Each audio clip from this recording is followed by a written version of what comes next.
sisters and brothers of America.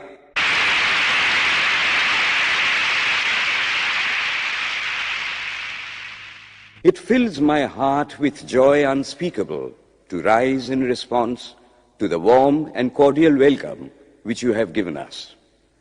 I thank you in the name of the most ancient order of monks in the world. I thank you in the name of the mother of religions. And I thank you in the name of the millions and millions of Hindu people of all classes and sects. My thanks also to some of the speakers on this platform who, referring to the delegates from the Orient, have told you that these men from far-off nations may well claim the honor of bearing to different lands the idea of toleration. I am proud to belong to a religion which has taught the world both tolerance and universal acceptance.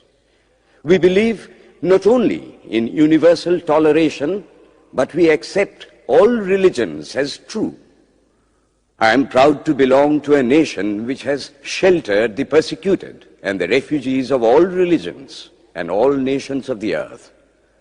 I am proud to tell you that we have gathered in our bosom the purest remnant of the Israelites who came to southern India and took refuge with us in the very year in which their holy temple was shattered to pieces by Roman tyranny. I am proud to belong to the religion which has sheltered and is still fostering the remnant of the grand Zoroastrian nation.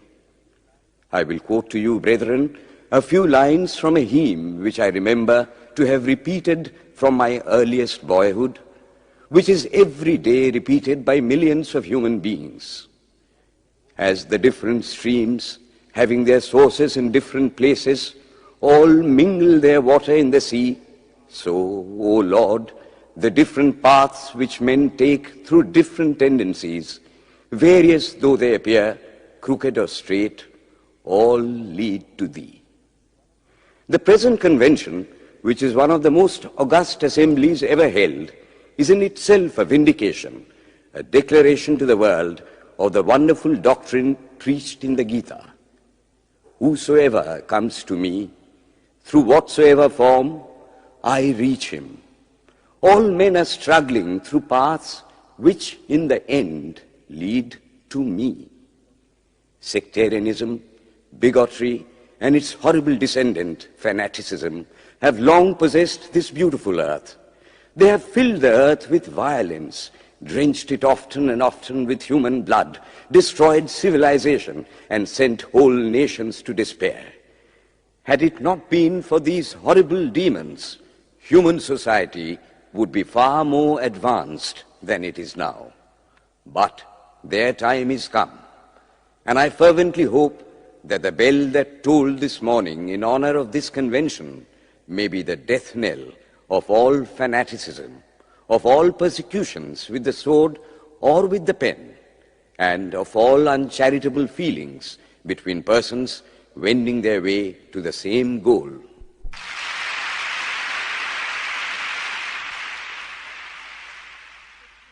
Ladies and gentlemen, on the agenda for today, the 15th of September, 1893, a galaxy of eminent speakers are scheduled to address us, and it gives us great pleasure to once again invite Swami Vivekananda to speak. His subject for today, Why We Disagree. I will tell you a little story. You have heard the eloquent speaker who has just finished say, "Let us cease from abusing each other," and he was very sorry that there should be always so much variance. But I think I should tell you a story which would illustrate the cause of this variance. A frog lived in a well. It had lived there for a long time. It was born there and brought up there, and yet was a little small frog. Of course, the evolutionists were not there then to tell us whether the frog lost its eyes or not, but for our story's sake, we must take it for granted that it had its eyes, and that it every day cleansed the water of all the worms and bacilli that lived in it with an energy that would do credit to our modern bacteriologists. In this way, it went on and became a little sleek and fat. Well, one day, another frog that lived in the sea came and fell into the well. "Where are you from?" "I am from the sea." "The sea? How big is that? Is it as big as my well?" And he took a leap from one side of the well to the other. "My friend," said the frog of the sea, "how do you compare the sea with your little well?" Then the frog took another leap and asked, "Is your sea so big?" "What nonsense you speak, to compare the sea with your well." "Well then," said the frog of the well, "nothing can be bigger than my well. There can be nothing bigger than this. This fellow is a liar, so turn him out." That has been the difficulty all the while. I am a Hindu. I am sitting in my own little well and thinking that the whole world is my little well. The Christian sits in his little well and thinks the whole world is his well.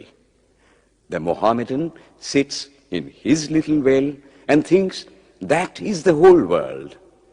I have to thank you of America for the great attempt you are making to break down the barriers of this little world of ours, and hope that in the future the Lord will help you to accomplish your purpose.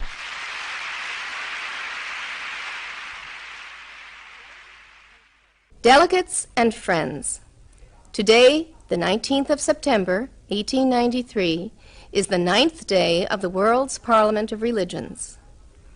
We have had the privilege of listening to many distinguished speakers from the world over address us on a variety of subjects. The time is at hand to now listen to the great monk from India, Swami Vivekananda, read his paper on Hinduism. Ladies and gentlemen, Swami Vivekananda. From the high spiritual flights of the Vedanta philosophy, of which the latest discoveries of science seem like echoes, to the low ideas of idolatry with its multifarious mythology, the agnosticism of the Buddhists and the atheism of the Jains, each and all have a place in the Hindu's religion. Where then, the question arises, where is the common center to which all these widely diverging radii converge?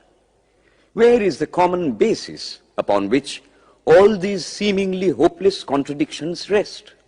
And this is the question I shall attempt to answer. The Hindus have received their religion through revelation, the Vedas. They hold that the Vedas are without beginning and without end. It may sound ludicrous to this audience how a book can be without beginning or end. But by the Vedas, no books are meant. They mean the accumulated treasury of spiritual laws discovered by different persons in different times. Just as the law of gravitation existed before its discovery and would exist if all humanity forgot it, so is it with the laws that govern the spiritual world. The moral, ethical, and spiritual relations between soul and between individual spirits and the Father of all spirits were there before their discovery and would remain even if we forgot them. The discoverers of these laws are called rishis, and we honor them as perfected beings. I'm glad to tell this audience that some of the very greatest of them were women. Here it may be said that these laws, as laws, may be without end, but they must have had a beginning. The Vedas teach us that creation is without beginning or end. Science is said to have proved that the sum total of cosmic energy is always the same. Then, if there was a time when nothing existed, where was all this manifested energy? Some say it was in a potential form in God. In that case, God is sometimes potential and sometimes kinetic, which would make him mutable. Everything mutable is a compound, and everything compound must undergo that change which is called destruction. So, God would die, which is absurd. Therefore, there never was a time when there was no creation. If I may be allowed to use a simile, creation and creator are two lines without beginning and without end, running parallel to each other. God is the ever-active providence by whose power systems after systems are being evolved out of chaos, made to run for a time and again destroyed. This is what the Brahmin boy repeats every day. The sun and the moon the Lord created like the suns and moons of previous cycles. And this agrees with modern science. Here I stand, and if I shut my eyes and try to conceive my existence, what is the idea before me? The idea of a body. Am I then nothing but a combination of material substances? The Vedas declare, no. I am a spirit living in a body. I am not the body. The body will die, but I shall not die. Here am I in this body. It will fall, but I shall go on living. I had also a past. The soul was not created, for creation means a combination, which means a certain future dissolution.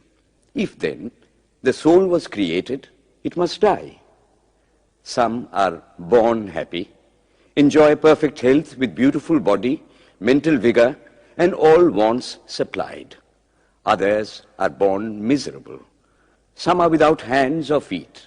Others again are idiots and only drag on a wretched existence. Why, if they are all created, why does a just and merciful God create one happy and another unhappy? Why is he so partial? Nor would it mend matters in the least to hold that those who are miserable in this life will be happy in a future one. Why should a man be miserable even here in the reign of a just and merciful God? In the second place, the idea of a creator God does not explain the anomaly, but simply expresses the cruel fiat of an all-powerful being. There must have been causes then, before his birth, to make a man miserable or happy, and those were his past actions. Are not all the tendencies of the mind and the body accounted for by inherited aptitude? Here are two parallel lines of existence, one of the mind, the other of matter. If matter and its transformations answer for all that we have, there is no necessity for supposing the existence of a soul. But it cannot be proved that thought has been evolved out of matter. And if a philosophical monism is inevitable, spiritual monism is certainly logical and no less desirable than a materialistic monism. But neither of these is necessary here. We cannot deny that bodies acquire certain tendencies from heredity, but those tendencies only mean the physical configuration through which a peculiar mind alone can act in a peculiar way. There are other tendencies peculiar to a soul caused by his past actions, and a soul with a certain tendency would, by the laws of affinity, take birth in a body which is the fittest instrument for the display of that tendency.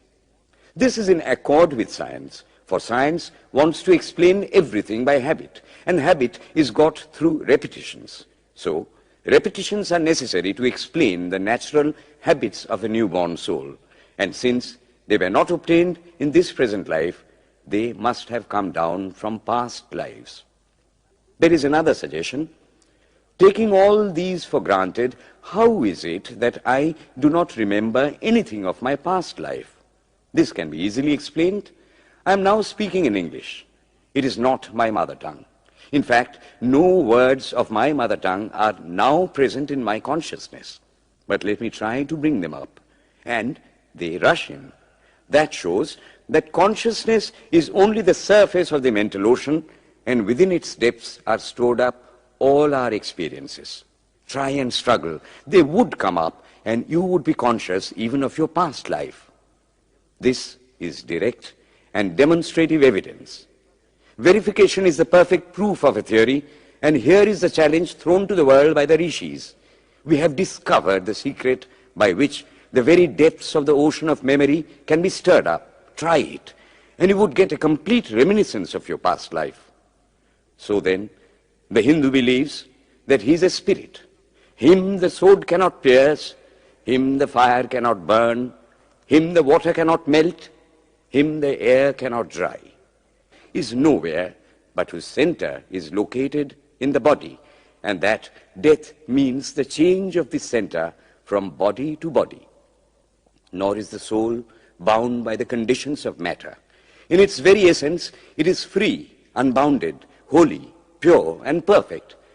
But somehow or other, it finds itself tied down to matter and thinks of itself as matter. Why should the free, perfect, and pure being be thus under the thraldom of matter, is the next question. How can the perfect soul be deluded into the belief that it is imperfect? We have been told that the Hindus shirk the question and say that no such question can be there. Some thinkers want to answer it by positing one or more quasi-perfect beings and use big scientific names to fill up the gap. But naming is not explaining. The question remains the same. How can the perfect become the quasi-perfect? How can the pure, the absolute, change even a microscopic particle of its nature? But the Hindu is sincere. He does not want to take shelter under sophistry. He is brave enough to face the question in a manly fashion, and his answer is, I do not know. I do not know how the perfect being, the soul, came to think of itself as imperfect, as joined to and conditioned by matter. But the fact is a fact for all that. It is a fact in everybody's consciousness that one thinks of oneself as the body. The Hindu does not attempt to explain why one thinks one is the body. The answer, that it is the will of God, is no explanation. This is nothing more than what the Hindu says, I do not know. Well then, the human soul is eternal and immortal, perfect and infinite, and death means only a change of center from one body to another. The present is determined by our past actions, and the future by the present. The soul will go on evolving up or reverting back from birth to birth and death to death. But here is another question. Is man a tiny boat in a tempest, raised one moment on the foamy crest of a billow and dashed down into a yawning chasm the next, rolling to and fro at the mercy of good and bad actions, a powerless, helpless wreck in an ever-raging, ever-rushing, uncompromising current of cause and effect, a little moth placed under the wheel of causation, which rolls on, crushing everything in its way, and waits not for the widow's tears or the orphan's cry? The heart sinks at the idea. Yet, this is the law of nature. Is there no hope? Is there no escape? Was the cry that went up from the bottom of the heart of despair. It reached the throne of mercy, and words of hope and consolation came down and inspired a Vedic sage, and he stood up before the world and in trumpet voice proclaimed the glad tidings. Hear ye, children of immortal bliss, even ye that reside in higher spheres. I have found the ancient one who is beyond all darkness, all delusion. Knowing him alone, you shall be saved from death over again. Children of immortal bliss. What a sweet, what a hopeful name. Allow me to call you, brethren, by that sweet name, heirs of immortal bliss. Yea, the Hindu refuses to call you sinners. We are the children of God, the sharers of immortal bliss, holy and perfect beings. Ye divinities on earth, sinners, it is a sin to call a man so. It is standing libel on human nature. Come up, O lions, and shake off the delusion that you are sheep. You are souls immortal, spirits free, blessed and eternal. Ye are not matter, ye are not bodies. Matter is your servant, not you the servant of matter. Thus it is that the Vedas proclaim not a dreadful combination of unforgiving laws, not an endless prison of cause and effect, but that at the head of all these laws, in and through every particle of matter and force stands one, by whose command the wind blows, the fire burns, the clouds rain, and death stalks upon the earth. And what is his nature? He is everywhere, the pure and formless one, the Almighty and the All-Merciful. Thou art our Father, thou art our Mother, thou art our beloved friend, thou art the source of all strength, give us strength. Thou art he that beareth the burdens of the universe. Help me bear the little burden of this life. Thus sang the rishis of the Vedas. And how to worship him? Through love. He is to be worshipped as the one beloved, dearer than everything in this and the next life. This is the doctrine of love declared in the Vedas, and let us see how it is fully developed and taught by Krishna, whom the Hindus believe to have been God incarnate on earth. He taught that a man ought to live in this world like a lotus leaf, which grows in water but is never moistened by water. So a man ought to live in the world, his heart to God and his hands to work. It is good to love God for hope of reward in this or the next world, but it is better to love God for love's sake. And the prayer goes, Lord, I do not want wealth, nor children, nor learning. If it be thy will, I shall go from birth to birth. But grant me this, that I may love thee without the hope of reward. Love unselfishly for love's sake. One of the disciples of Krishna, the then Emperor of India, was driven from his kingdom by his enemies and had to take shelter with his queen in a forest in the Himalayas. And there, one day, the queen asked him how it was that he, the most virtuous of men, should suffer so much misery. Yudhishthira answered, Behold, my queen, the Himalayas. How grand and beautiful they are. I love them. They do not give me anything, but my nature is to love the grand, the beautiful. Therefore, I love them. Similarly, I love the Lord. He is the source of all beauty, of all sublimity. He is the only object to be loved. My nature is to love him, and therefore I love. I do not pray for anything. I do not ask for anything. Let him place me wherever he likes. I must love him for love's sake. I cannot trade in love. The Vedas teach that the soul is divine, only held in the bondage of matter. Perfection will be reached when this bond will burst, and the word they use for it is, therefore, mukti, freedom. Freedom from the bonds of imperfection, freedom from death and misery. And this bondage can only fall off through the mercy of God, and this mercy comes on the pure. So, purity is the condition of his mercy. How does that mercy act? He reveals himself to the pure heart. The pure and the stainless see God. Yea, even in this life. Then and then only, all the crookedness of the heart is made straight. Then all doubt ceases. He is no more the freak of a terrible law of causation. This is the very center, the very vital conception of Hinduism. The Hindu does not want to live upon words and theories. If there are existences beyond the ordinary sensuous existence, he wants to come face to face with them. If there is a soul in him which is not matter, if there is an all-merciful universal soul, he will go to him direct. He must see him, and that alone can destroy all doubts. So, the best proof a Hindu sage gives about the soul, about God, is, I have seen the soul, I have seen God. And that is the only condition of perfection. The Hindu religion does not consist in struggles and attempts to believe a certain doctrine or dogma, but in realizing, not in believing, but in being and becoming. Thus, the whole object of their system is by constant struggle to become perfect, to become divine, to reach God and see God. And this reaching God, seeing God, becoming perfect, even as the Father in heaven is perfect, constitutes the religion of the Hindus. And what becomes of a man when he attains perfection? He lives a life of bliss infinite. He enjoys infinite and perfect bliss, having obtained the only thing in which man ought to have pleasure, namely God, and enjoys the bliss with God. So far, all the Hindus are agreed. This is the common religion of all the sects of India. But then, perfection is absolute, and the absolute cannot be two or three. It cannot have any qualities. It cannot be an individual.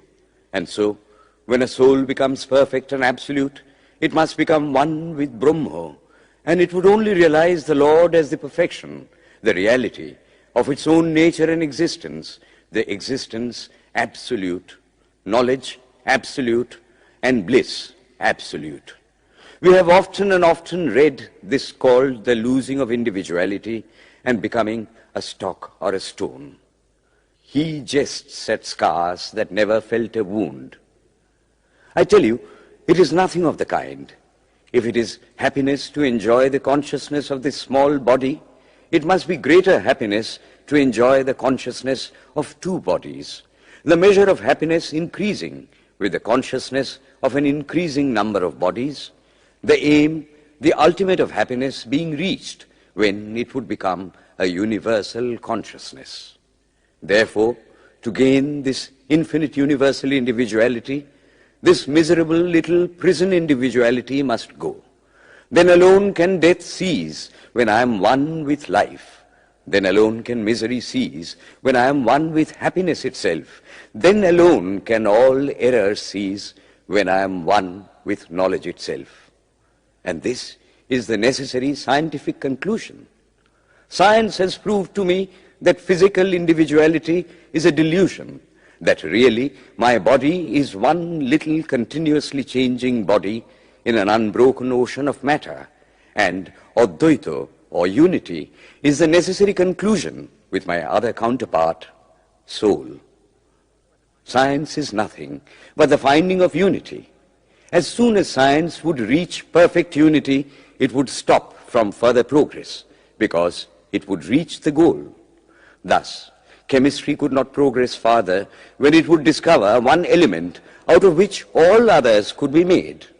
Physics would stop when it would be able to fulfill its services in discovering one energy of which all the others are but manifestations.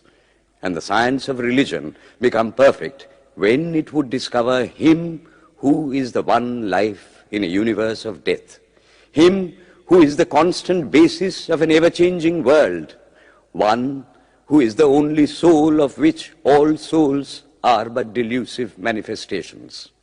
Thus is it, through multiplicity and duality, that the ultimate unity is reached. Religion can go no farther. This is the goal of all science. All science is bound to come to this conclusion in the long run. Manifestation and not creation is the word of science today. And the Hindu is only glad that what he has been cherishing in his bosom for ages is going to be taught in more forcible language and with further light from the latest conclusions of science. Descend we now from the aspirations of philosophy to the religion of the ignorant. At the very outset, I may tell you that there is no polytheism in India. In every temple, if one stands by and listens, one will find the worshippers applying all the attributes of God, including omnipresence, to the images. It is not polytheism, nor would the name henotheism explain the situation. The rose, called by any other name, would smell as sweet. Names are not explanations. The tree is known by its fruits. When I have seen amongst them that are called idolaters, men, the like of whom, in morality and spirituality and love, I have never seen anywhere, I stop and ask myself, can sin beget holiness? Superstition is a great enemy of man, but bigotry is worse. Why does a Christian go to church? Why is the cross holy? Why is the face turned toward the sky in prayer? Why are there so many images in the Catholic Church? Why are there so many images in the minds of Protestants when they pray? My brethren, we can no more think about anything without a mental image than we can live without breathing.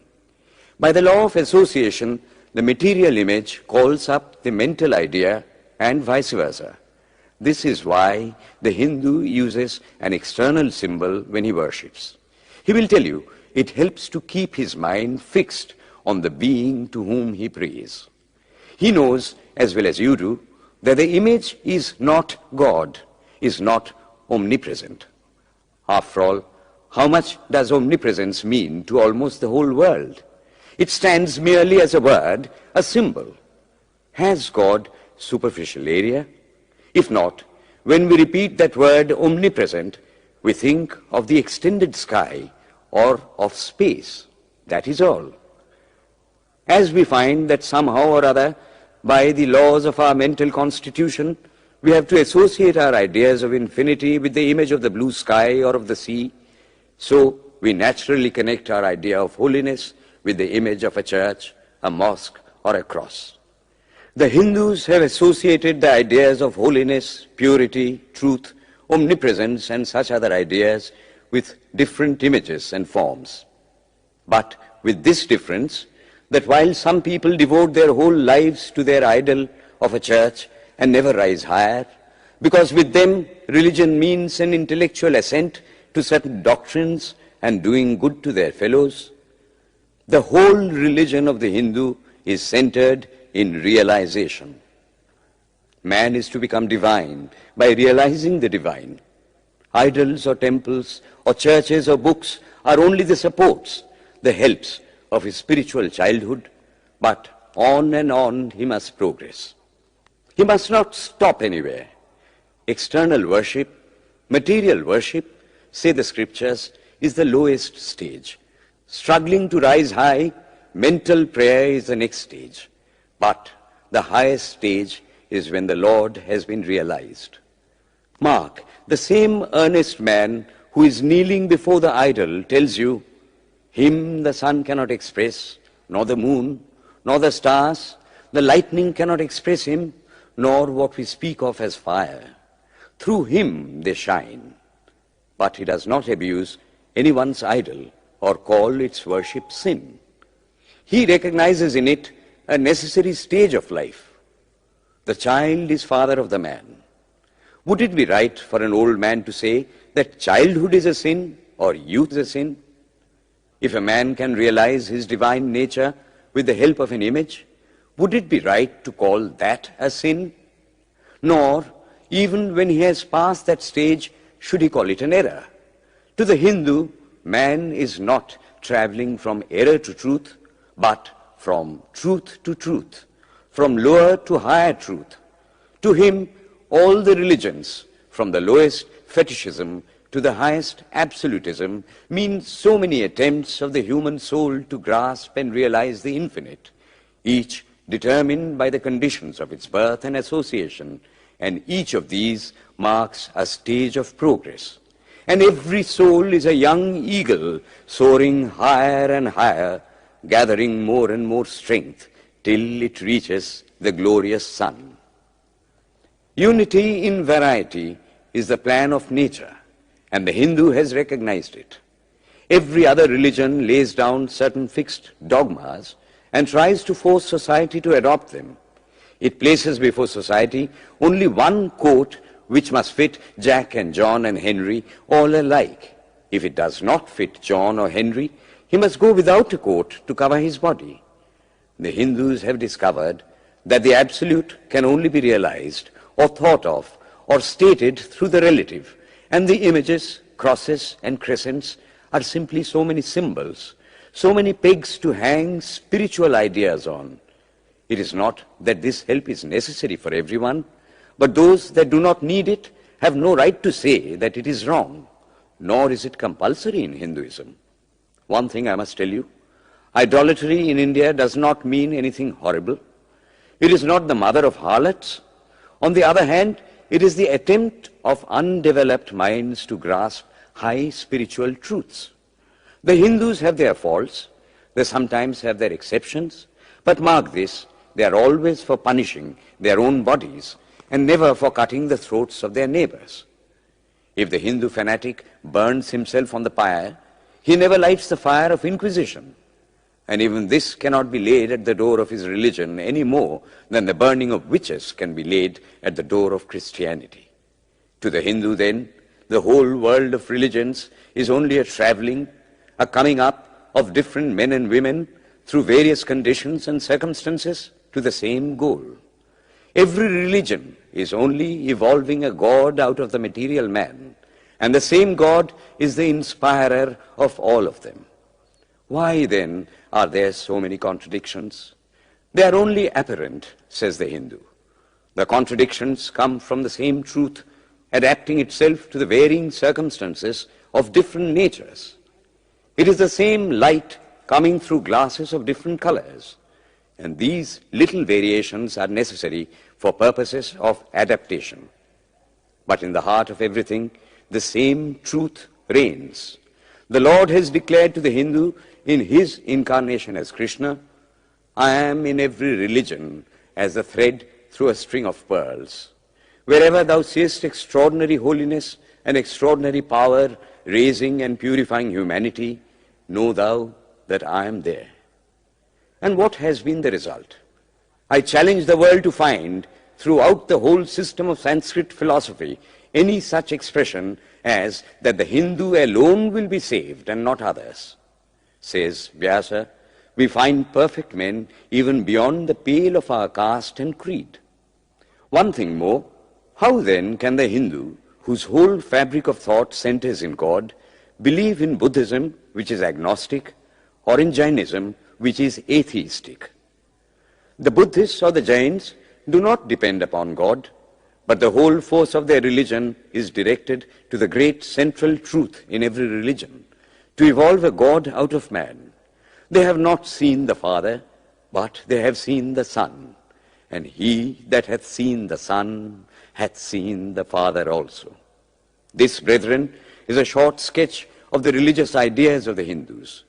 The Hindu may have failed to carry out all his plans, but if there is ever to be a universal religion, it must be one which will have no location in place or time, which will be infinite like the God it will preach, and whose sun will shine upon the followers of Krishna and of Christ, on saints and sinners alike, which will not be Brahminic or Buddhistic, Christian or Mohammedan, but the sum total of all these, and still have infinite space for development, which in its Catholicity will embrace in infinite arms and find a place for every human being from the lowest groveling savage, not far removed from the brute, to the highest man towering by the virtues of his head and heart almost above humanity, making society stand in awe of him and doubt his human nature.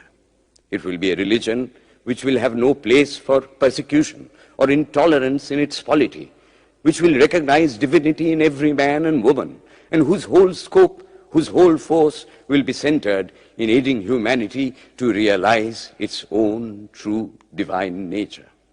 May he, who is the Brahma of the Hindus, the Ahura Mazda of the Zoroastrians, the Buddha of the Buddhists, the Jehovah of the Jews, the Father in heaven of the Christians, give strength to you to carry out your noble idea.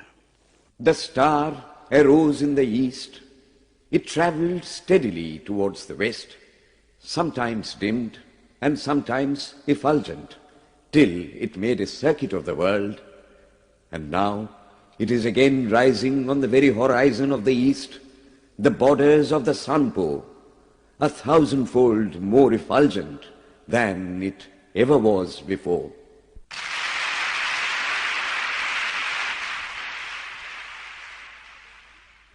Today, the 26th of September, 1893, is the penultimate day of this Parliament of Religions at Chicago. We have listened to engrossing discourses on the religions and theologies of the participating countries in these past 2 weeks. In continuing this series, Swami Vivekananda will now speak on Buddhism, the fulfillment of Hinduism. The religion of the Hindus is divided into two parts, the ceremonial and the spiritual. The spiritual portion is specially studied by the monks. In that, there is no caste. A man from the highest caste and a man from the lowest may become a monk in India, and the two castes become equal. In religion, there is no caste. Caste is simply a social institution.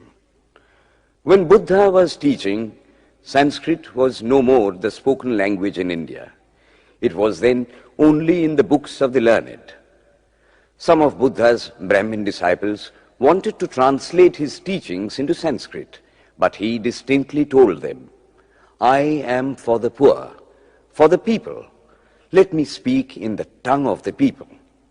And so, to this day, the great bulk of his teachings are in the vernacular of that day in India.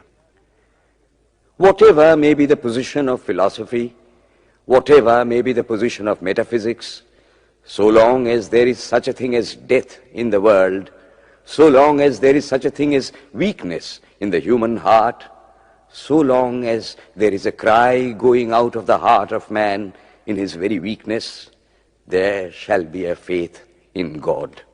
Let us then join the wonderful intellect of the Brahmin with the heart, the noble soul, the wonderful humanizing power of the great Master.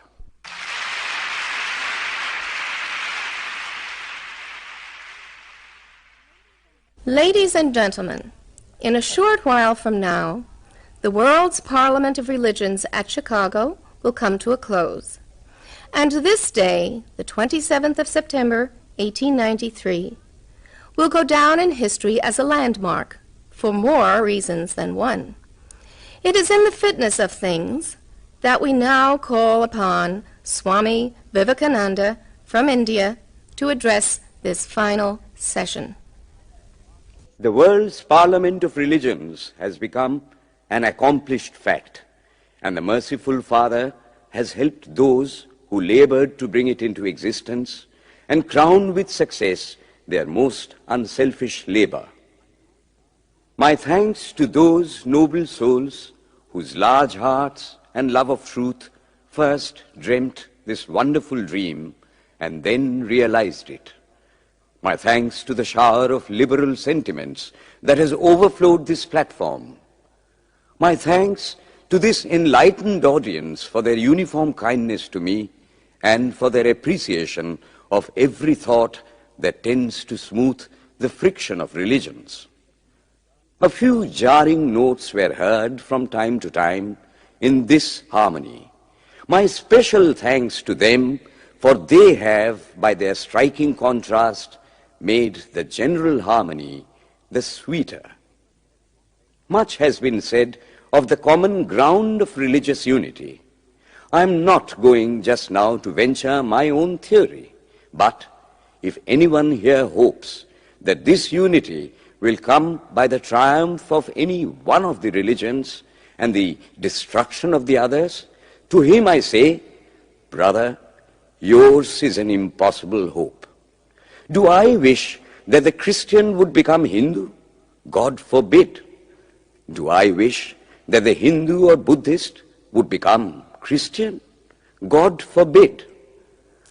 The seed is put in the ground, and earth and air and water are placed around it. Does the seed become the earth or the air or the water? No. It becomes a plant. It develops after the law of its own growth, assimilates the air, the earth, and the water, converts them into plant substance, and grows into a plant. Similar is the case with religion. The Christian is not to become a Hindu or a Buddhist, nor a Hindu or a Buddhist to become a Christian, but each must assimilate the spirit of the others and yet preserve his individuality and grow according to his own law of growth. If the Parliament of Religions has shown anything to the world, it is this. It has proved to the world that holiness, purity, and charity are not the exclusive possessions of any church in the world, and that every system has produced men and women of the most exalted character. In the face of this evidence, if anybody dreams of the exclusive survival of his own religion and the destruction of others, I pity him from the bottom of my heart and point out to him that upon the banner of every religion will soon be written, in spite of resistance, help and not fight, assimilation and not destruction, harmony and peace and not dissension.